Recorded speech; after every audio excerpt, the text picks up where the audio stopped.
2 times for the West and the East Coast. 1 times for you hoes and the snake shit. Lot of hollow tips coming through the peephole. Fucking saying where they at, they ain't running shit. Too divine and entwined with the beat though. They can't take nothing from me. One time for my dog. Yo, what's good, Macho Sports Flex? It's your boy Sway checking in. It's your boy JP. Coat dog. Arr, arr, arr. Interesting topics. First of all, we're going to go with the NFL. We got Aaron Rodgers and your boy Randall Cobb hooking back up in Green Bay. How do y'all feel about that, guys? Aaron Rodgers and Randall Cobb, man, that's a duo that is really, really good, man. Especially since Randall Cobb just came from the Texans. And on that deal, the Texans got a 6th-round pick and paying $3 million, which is better than $9 million. But bye-bye, Randall Cobb. Yeah, man, I think Randall Cobb is like that's Robin hooked up back to Batman, but they still got Superman there with Devontae Adams. I know y'all seen that picture, right? Mm-hmm. So last dance for Aaron Rodgers. We'll see what he does at the end of the season. He came off an MVP season, correct? Very Right. MVP. Also, what are y'all thinking about the Carson Wentz ordeal right now, man? Carson Wentz is going to change the landscape on the AFC South. Big time. Big time. Who's their backup quarterback? JP, fill me in. It's that boy Jacob Eason. It should be all right. They got a squad all around him. Defense should be there. Good offensive line, good run game. So he should be okay. And if not, then that means Code Dog, go ahead and hit him with the Remember the Titans. If the Indianapolis Colts do not deliver this season because of Carson Wentz's injury, and if Jacob Eason can't get the playbook down, then all that leaves is we are the Titans, mighty, mighty Titans, and then the Jacksonville Jaguars and the Houston Texans. Oh, breaking news on the Texans, though. Deshaun Watson has showed up at camp and tell him what he has done at camp, JP. Man, he's avoided a $50K fine. That's for one on his Marshawn Lynch stuff, and then he's not practicing at quarterback. He's not at quarterback, guys. I'm just here just so I don't get fined. He's actually been caught playing safety, so you just never know. I mean, I guess that's the new way to practice the quarterback position, to see it from the defensive side. I don't know, David Cooley. Nick Casario, they're nice, brother. They're nice. Hall of Fame game coming this Thursday. Guys, it's Dallas versus Pittsburgh. Big history in both of these teams. Tell me the interesting facts. Well, it's been going on since September 10, 1960. Steelers won that first one, 35-28. But, I mean, I think the Steelers got the edge on this game. But I think the Cowboys are up on that one, right, Cope? Yeah, it's the series is 17-16 right now. With this being the 33rd meeting, Pittsburgh's definitely going to want to take matters into their own hands to completely. But you got an interesting fact.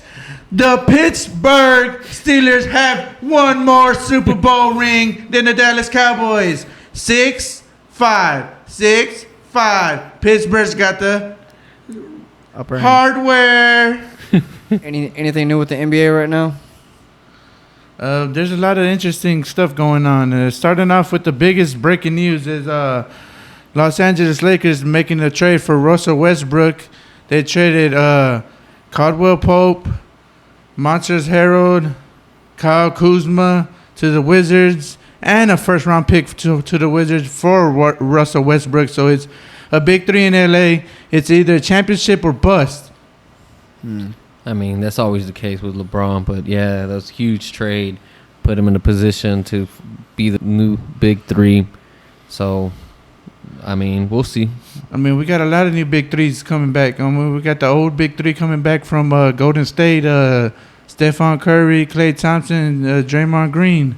And then you got the Bucks' new big three, Holiday, Chris Middleton, and the great Greek freak, Giannis. Last and not least, you got the Brooklyn Nets.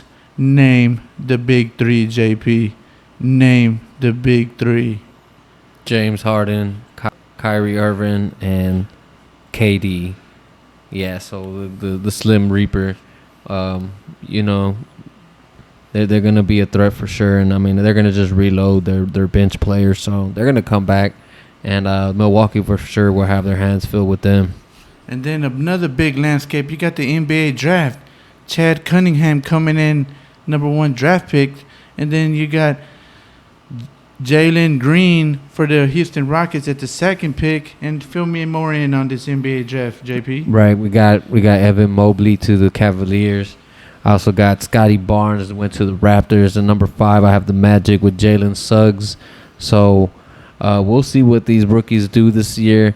I mean, the one I think will have the biggest impact, obviously, is Jalen Green, just because of the Harden, the hole he left there in Houston, and the big rebuild. So I think he will be having the most shine this year. So does that make Christian Wood happy? He has more help? New era coming in. Younger legs, small ball maybe, with fresh legs. Small ball, but also an ability to adjust to the playbook. I got an interesting question for y'all fans. How do y'all feel about the new NBA rule? No flopping, no basketball movement can cause that. It's going to be a weird NBA season. They got to change. Everybody's got to change their game because this call could be the last game winning shot and change the whole thing without getting a foul call if you run into the defender. So that means defenders can actually defend. How do you feel about this, guys? It's interesting. It's really going to change the game back to how it was old school, back when basketball was in its prime, decent time. Back then. Well, we're going to have to wait till the season to see how it pans out. But also players are going to be more argumentative about, hey, he fouled me. And the rest of them like, sorry, flop rule. You fell on the floor. Can't do anything about it. I think it's the NBA's way of showing that the stars ain't gonna always get all the calls. So I'm excited to see that. So hopefully it changes it up in the playoffs, and we can actually see people who aren't a superstar get some calls now finally, and it's actually a fair game and not just getting calls because you have a big time name. So I think it will just even the playing field. Very true. Okay. Also, MLB, man. MLB's got some big things going on. Sway, you want to jump on it? Yeah. I'm going to show you the flex that New York Yankees made on the offensive side. They got Anthony Rizzo and Joey Gallo. Big splash moves to make their offensive struggles. Because last week I could have sworn the New York Yankees lost 14-0 to the Tampa Bay Rays. That hurt, man. That hurt just to see the New York Yankees lose 0-14. That's in a baseball game. That's absurd. Whew. That's almost football game numbers, guys. I mean, literally, in baseball's 9 innings, which takes a way lot more longer than an actual NFL game. But I mean, imagine the RBIs in that game, New York dude. Yankees is a big known franchise around the world. That's why I say it kind of hurt, man, just to see them lose 14-0. But in another note, San Francisco makes a big giant splash with acquiring Chris Bryant as a starter in their lineup, which it makes a big impact on them. See, I want to talk about Cardinals real quick. I had the John Lester ended up going to them from the Nationals for Lane Thomas.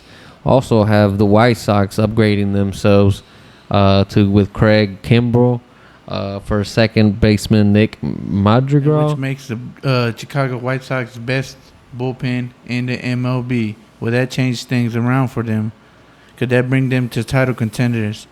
I know LA Dodgers acquired Max Scherzer in their pitching bullpen. That I think landed them favorite to win the World Series. But then again, the New York Yankees added more offense to this, so it's a win-and-win out of those two. Who do y'all got? Who made the best trade? Who's the winner and who's the loser in this indicator of the trades that made switch up the landscape in the MLB?